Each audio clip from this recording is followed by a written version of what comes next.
Salut à tous, c'est Nico, bienvenue dans Un mur dans la ville, le podcast qui vous ouvre les yeux sur le handicap visuel. Aujourd'hui c'est parti pour un nouveau sujet et c'est un sujet qui m'a été inspiré par une de mes clientes que j'accompagne dans son apprentissage de l'informatique en général, de nouvelles technologies, enfin tout ce qui peut aider au quotidien, que ça passe par son smartphone ou par son ordinateur. Et c'est une personne qui a beaucoup de mal avec l'ordinateur.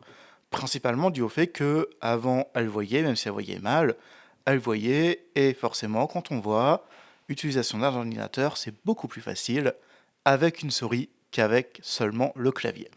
Et elle m'a posé cette question, mais Nicolas, est-ce que j'ai vraiment besoin d'apprendre à utiliser un ordinateur avec un lecteur d'écran? Qu'aujourd'hui elle voit très très mal, elle n'est plus vraiment en capacité de lire sur son écran, elle va distinguer des choses, mais c'est tout. Ah, malgré le fait qu'il y ait une loupe, mais malgré un affichage qui est adapté au mieux à ce qu'elle peut percevoir. Et c'est vrai qu'elle m'a dit, mais Nicolas, vraiment, mais, enfin, je sais pas pourquoi, j'ai l'impression de perdre du temps, j'y arrive pas, c'est compliqué. Voilà. Donc tout ça fait qu'elle se pose la question de, est-ce que j'arrête d'apprendre à utiliser un ordinateur ou est-ce que je continue?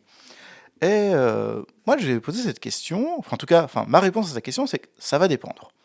Ça va dépendre de quoi vraiment le fait d'arrêter, enfin, de ne pas utiliser un ordinateur aujourd'hui en 2025. Parce que clairement, vous allez me dire, oui, mais attends, toutes les démarches qu'on fait dans notre quotidien sont faites par ordinateur, en tout cas par Internet, plus précisément. Et c'est vrai que certaines démarches, bah, ceux qui voient vont me dire, bah, moi je fais tout avec mon smartphone, j'utilise pas d'ordinateur en vrai au quotidien, seulement pour le boulot, et c'est tout. Mais c'est vrai que certaines démarches sur un écran, même s'ils sont de bonne taille, sur nos smartphones, ça peut être compliqué. Et en fait, ça, quand on n'y voit pas, eh bien, ça peut être encore plus compliqué sur un smartphone. Alors, je vais essayer d'aller au plus profond des choses et essayer de bien développer ce sujet, parce qu'il me semble très important, pour savoir est-ce que ça vaut le coup de passer des dizaines d'heures à apprendre à utiliser un ordinateur. Je rappelle, quand on ne voit pas, il y a déjà plusieurs choses à faire, c'est-à-dire déjà apprendre à utiliser son clavier, apprendre comment est fait le système, naviguer dans son ordinateur, parce que c'est pas juste je clique là où je veux aller, c'est il faut comprendre un certain vocabulaire, apprendre des raccourcis clavier, comprendre comment fonctionne un raccourci clavier, et puis réussir à comprendre la différence entre les raccourcis que j'utilise qui sont liés à mon système d'exploitation, que ce soit Windows ou Mac ou Linux, et les raccourcis de mon lecteur d'écran. Parce que ça c'est pareil, il faut faire une grosse différence entre les deux. Et là, les personnes qui voient se disent, ah ouais, mais ça fait quand même beaucoup de choses à apprendre, beaucoup de nouveautés, et ça peut prendre beaucoup de temps, surtout quand on commence à avoir des petits blocages plutôt psychologiques qui se disent, bah, ah c'est trop compliqué, donc je vais pas y arriver. Alors moi je suis très partisan de, si vous commencez à vous dire c'est trop compliqué, oui, enfin, et vous dire je vais pas y arriver, complètement votre cerveau, vous allez voir, il va pas du tout vouloir vous contredire, il va vous dire ouais, tu vas pas y arriver. Et puis à chaque fois que tu vas essayer, tu n'y arriveras pas. Ça c'est clairement quelque chose, le cerveau il aime bien ne pas vous contredire. Donc là-dessus c'est une première étape. Ensuite, bah, une fois que vous avez appris tout ça, il faut comprendre comment est construit Internet, comment on navigue sur une page Internet, et ça c'est pareil, c'est un apprentissage qui est pas simple du tout avec un lecteur d'écran qui peut être très long. Et vraiment, c'est pas si facile que ça pour nous. Et donc là, bah, vraiment, au vu de tout cet apprentissage, bah, la question se pose, est-ce que je vais vraiment investir tout ce temps dans ces nouveautés? Parce que clairement, bon, le clavier, si on y va un petit peu, tous les jours, on fait un petit peu entre 10 à 20 minutes de cours sur le clavier. Il y a un petit logiciel sur Windows qui s'appelle Apprenti Clavier qui est très pratique. J'ai envie de dire, quelqu'un d'assidu qui va tous les jours, entre 2 et 4 semaines, le clavier peut être appris. Je dis pas que vous allez taper super vite, je dis que vous allez connaître votre clavier. Et ça, c'est déjà une première étape essentielle. Après, utiliser son Windows ou son Mac avec gestion de fichiers, gestion des emails, gestion de tout plein de choses dedans, ça peut prendre déjà encore quelques mois. Et après Internet, ça peut prendre encore, là pour certains ça peut être 6 mois, d'autres ça peut être 2 mois, d'autres ça peut être 1 an, 3 ans, 4 ans. Ça va dépendre de chaque personne, de son besoin et de sa capacité à y aller tous les jours pour mettre en place cet apprentissage. Ensuite, bah, la difficulté c'est, ok, tu veux faire quoi avec ton ordinateur? En tout cas, c'est quoi tes démarches, c'est quoi ton objectif avec ton ordi? Si tu te dis, bah moi, je veux être en capacité de pouvoir faire ma déclaration d'impôt tout seul, de pouvoir faire ma déclaration AH tout seul, en fait de pouvoir gérer au maximum mes démarches administratives seul, bah effectivement l'ordinateur ça va être indispensable. Pourquoi? Parce que bah, déjà les applications sur le téléphone ou les sites internet, j'ai essayé une fois de faire ma déclaration d'impôt depuis mon téléphone, ça a été juste la catastrophe, parce que bah, VoiceOver des fois il saute à un endroit, et du coup il faut faire des bailliages successifs, c'est compliqué. Enfin, ça peut être très très long la navigation, c'est là où c'est compliqué. C'est vraiment la navigation entre les éléments. Là où avec mon ordinateur et mon clavier que je connais parfaitement, ça peut être beaucoup plus simple quand on sait ce qu'on cherche. Voilà, je m'entends, c'est que tous les lecteurs d'écran sont capables de naviguer en fonction d'un type d'objet dans la page, que ce soit un champ de texte, un bouton, un lien, un en-tête, que ce soit VoiceOver sur l'iPhone, VoiceOver sur le Mac, NVDA, JAWS, ils savent le faire. Sauf que je trouve, alors ça c'est un point de vue personnel, que sur l'iPhone, ça demande beaucoup de manipulation. Alors l'iPhone ou même un smartphone Android, ça demandera beaucoup de manipulation. Et du coup, il faut une précision vraiment d'orfèvre et ne pas se tromper dans ses gestes et espérer que la page ne se recharge pas. Aussi, ça c'est le plus gros problème. Et que notre curseur de VoiceOver va pas se balader n'importe où, qu'on il a envie. Voilà. Et là, sur un ordinateur, que ce soit Mac, PC, Linux, on va être vraiment beaucoup plus précis au clavier, parce que bah, si on touche pas au clavier, normalement notre curseur ne se balade pas. Ça, c'est vraiment important à avoir en tête. Et donc du coup, pour toutes ces démarches, ça va aller beaucoup plus vite, on va être plus précis, il y aura moins d'erreurs de fait. Même si l'interface peut être complexe, à terme, je trouve ça plus simple. Ensuite, moi je suis assez partisan de j'aime bien savoir ce que j'écris. C'est-à-dire que la dictée vocale, c'est bien, mais quand on n'y voit pas, on doit aller corriger, faire relire à la fin de la dictée vocale, et ensuite corriger, s'il y a des fautes. Parce que forcément, la dictée vocale, même si on parle bien, ça arrive que ça fasse pas des choses très très chouettes. Et donc du coup, la correction, c'est ce que je dis souvent à mes clients, bah, quand on doit naviguer dans un texte, pareil, sur l'iPhone c'est faisable, il faut être très méticuleux, il faut mettre en place vraiment les bonnes choses, et c'est pas si simple que ça, je trouve, à mes yeux, c'est pas si simple. Et c'est vrai que c'est pas. Bah, pour moi, je perds du temps. En tout cas, voilà, certains pourront me dire que j'ai peut-être pas investi assez de temps sur cet apprentissage. Franchement, je trouve que je gère très très bien ma navigation dans le texte. Mais je trouve que sur un ordi, c'est beaucoup plus précis. Voilà, on peut naviguer beaucoup plus rapidement avec moins de manipulation. Et ça, c'est assez appréciable. Surtout que, bah, comme je vous disais, donc la dictée vocale, et des fois fait beaucoup de fautes. Et c'est vrai que c'est pas si évident que ça. Et par exemple, je prends le cas des emails. Personnellement, je vais consulter mes emails sur mon iPhone. Je vais très vite dans la consultation. Alors, si je dois répondre juste un simple c'est bon, c'est noté, bonne journée, ça je peux le faire à la dictée vocale. Il n'y a pas de souci, c'est très très court. Par contre, dès que je dois faire une réponse dans un email qui est assez longue, là, bah, je vais personnellement plutôt ouvrir mon ordi, aller dans ma boîte mail et répondre en tapant au clavier parce que j'ai une meilleure précision. C'est beaucoup plus facile pour moi d'organiser mon email.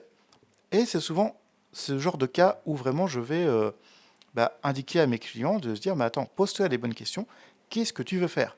Voilà, par exemple, la dame que j'accompagne me dit, bah, moi j'aimerais bien pouvoir écrire euh, un, un livre ou des notes personnelles, et j'ai pas envie que ça soit du vocal, j'ai envie que ça soit écrit pour potentiellement un jour peut-être bah, les publier. À voir, bah, c'est son souhait. Elle ne sait pas si ça sera fait, mais elle aimerait faire ça. Je fais, bah là, clairement, l'apprentissage de l'ordinateur, pas forcément d'Internet, mais ne serait-ce que ta gestion de fichiers, savoir taper au clavier, gérer ton éditeur de texte, bah déjà, ça sera déjà pas mal, quoi. Et ça sera beaucoup mieux que sur ton smartphone, surtout qu'elle a fait un choix d'avoir un téléphone spécialisé, elle a fait le choix du Smart Vision 3, qui est en soi un téléphone qui est correct, mais comme je l'ai dit, bah, tu peux être illimité dans euh, tes utilisations, sachant que c'est une dame qui ne voulait pas d'iPhone. Et les smartphones, c'est pareil, elle vous dit non mais j'ai pas envie d'investir trop de temps d'apprentissage. Et c'est vrai que quand on est dans ces cas-là, bah, c'est vrai que c'est compliqué de dire aux personnes, bah si tu vas investir du temps. En soi, moi je laisse toujours le choix à mes clients, je leur dis voilà, ça c'est ce que tu devrais pouvoir faire, ça c'est ce que tu veux faire. Moi je te dis que pour ça c'est mieux telle solution, telle solution. Si tu pars sur autre chose, bah, c'est ton choix. Mais derrière, quand je t'ai prévenu qu'il y aurait des limitations, bah, c'est le cas. C'est vrai, il y a des limitations et des fois, on les retrouve très très vite. Ensuite, bah, le contexte va aussi être très important. Par exemple, Si pour vos démarches administratives, c'est pas vous qui les faites, eh bien, j'ai envie de dire, est-ce que c'est grave de ne pas apprendre à les faire? Bah, j'ai envie de dire que non, c'est pas grave. Il y a quelqu'un d'autre qui les fait. Si pour vous ça marche comme ça, c'est ok. Je prends le cas par exemple. Dans mes connaissances, j'ai une personne, lui est déficient visuel, sa conjointe ne l'est pas du tout. Il fait oui, mais ça me fait chier parce que j'ai l'impression que ma compagne, c'est mon aidante et c'est tout.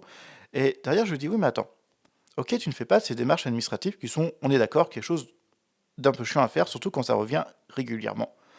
Mais d'un autre côté, bah, il fait quoi lui au quotidien? Il aide dans les tâches ménagères, il fait plein de choses, il fait autre chose que bah, l'autre personne dans le couple n'a pas besoin de faire vu que c'est lui qui les a faites. Donc, il y a un partage des tâches et c'est ce qui compte malgré un handicap. Ce qui compte, c'est qu'on puisse aussi être utile et on peut être utile, il faut juste savoir ce qu'on souhaite faire. Et c'est un peu tout. Mais là, je m'égare un peu du sujet de est-ce que j'ai besoin d'apprendre à utiliser un ordinateur? Voilà. Merci bâillement du Ultra. Voilà, Ultra participe au podcast aujourd'hui. Je pense qu'il est assez d'accord sur le fait que dans la majorité des cas, c'est quand même bien de savoir utiliser un ordinateur. Après, bien sûr, si vous venez de perdre la vue, que vous avez 75 ans, et vous n'êtes pas du tout adepte de l'informatique, bah, si vous voulez apprendre, ça va vous occuper une grosse partie de votre journée, ça c'est sûr et certain. Par contre, vous n'êtes pas forcément obligé, certainement, vous avez d'autres moyens pour tous vos papiers. Parce que si même déjà avant de perdre la vue, bah, c'est pas vous qui gériez tout ça, tout ce qui est informatique, il n'y a pas forcément de raison que ça change, parce que vous êtes devenu aveugle ou malvoyant, qu'il faudrait que ça change. Voilà, le handicap, c'est pas forcément une obligation de gérer tout ça. Ensuite, les raisons pour lesquelles vous auriez peut-être pas forcément besoin d'apprendre à utiliser l'informatique, c'est que dans ce que vous voulez faire, le smartphone que vous avez, ou le téléphone que vous avez, vous suffit complètement. Aujourd'hui, avec les téléphones spécialisés, on gère assez facilement ses emails. Alors, si je téléphone spécialisé, je prends. Parce que les smartphones, on gère comme tout le monde. Mais ceux qui font le choix de prendre un téléphone spécialisé, style BlackBerry Classic 2 ou 3, Smart Vision 3, vous pouvez gérer vos emails dessus. Et si vous avez que ça à gérer, bah, pourquoi apprendre à utiliser un ordinateur? Vous gérez tout avec. Tout ce qui est démarche administrative, que ce soit la CAF, la sécurité sociale, toutes les autres choses, vous avez peut-être quelqu'un qui vous aide à le faire. Bah, c'est vrai que l'apprentissage de l'ordinateur n'est pas obligatoire. Après, si vous me dites, bah moi j'ai entre 15 et 35-40 ans, j'aimerais bien pouvoir travailler plutôt dans un métier du tertiaire, donc il y a un ordinateur qui va être utilisé, bah, ça peut être pratique de savoir utiliser un ordi un peu comme tout le monde, ce qui vous permet, quand vous arrivez sur un poste, bah, pour ceux qui sont sur Windows, vous installez NVDA. Hop là, NVDA c'est gratuit. Après, sauf si l'entreprise a un DSI qui est un peu chiant et hyper sécurisé, on va vous embêter pour l'installation de logiciels sur votre machine. Mais en soi, vous pouvez être quasiment autonome dès le départ. Ça, c'est quand même quelque chose de plutôt chouette. Et l'apprentissage de l'ordinateur est nécessaire pour être, on va dire, employable. Parce que si dans votre quotidien, vous n'utilisez pas un ordinateur, bah, c'est vrai que pour un travail qui est plutôt dans du tertiaire, ça va être compliqué d'en trouver un parce qu'il va vous manquer certaines compétences qui sont normales. Et même si on peut avoir des compensations au niveau du handicap, il faut quand même que la tâche, vous puissiez la faire au maximum en autonomie. Et surtout, bah, quand vous montrez à votre employeur que dès le départ, vous êtes autonome, bah ok. Et que si votre employeur comprend aussi que dans certaines interfaces, quand c'est pas accessible, c'est pas que vous voulez pas, c'est que vous pouvez pas, ça aide aussi. Mais du coup, dans ce cas-là, c'est important d'apprendre à utiliser un ordinateur. Je vais prendre aussi les jeunes déficients visuels qui sont à l'école. Bah, j'ai envie de dire que oui, c'est important parce que plus tôt vous allez vous confronter à ces interfaces, bah, plus ce sera facile pour vous de vous insérer professionnellement. Moi, je trouve que j'ai été très efficace à la fac, alors même, enfin fac, collège, lycée, dès que j'ai eu un ordinateur. Même si à ce moment-là, je voyais encore, j'étais très malvoyant, mais j'ai appris très vite au clavier, et ça m'a permis de pouvoir taper rapidement au clavier, d'être efficace dans l'apprentissage de mes cours. Et ça, c'est vrai que c'était quand même un gros avantage. Donc là-dessus, n'hésitez pas, même si c'est fastidieux au départ, même si c'est chiant, il n'y a rien de plus chiant que d'apprendre à gérer ses fichiers sur un ordinateur. Croyez-moi, quand vous devez faire des copier-coller, faire comprendre aux personnes euh, est-ce qu'on est dans un dossier dans lequel on est, c'est vraiment pas évident du tout, c'est vraiment pas simple. et c'est surtout très très chiant. Ah, clairement, faut le dire, c'est quelque chose, moi ça me gonfle. Personnellement, ça m'a gonflé quand j'ai dû l'apprendre. Je sens bien que mes clients, ça les fait chier aussi. Surtout qu'au départ, on n'a pas forcément de fichiers à ranger. Mais au moins, ils ont appris à naviguer dans leur interface, et c'est ça l'important.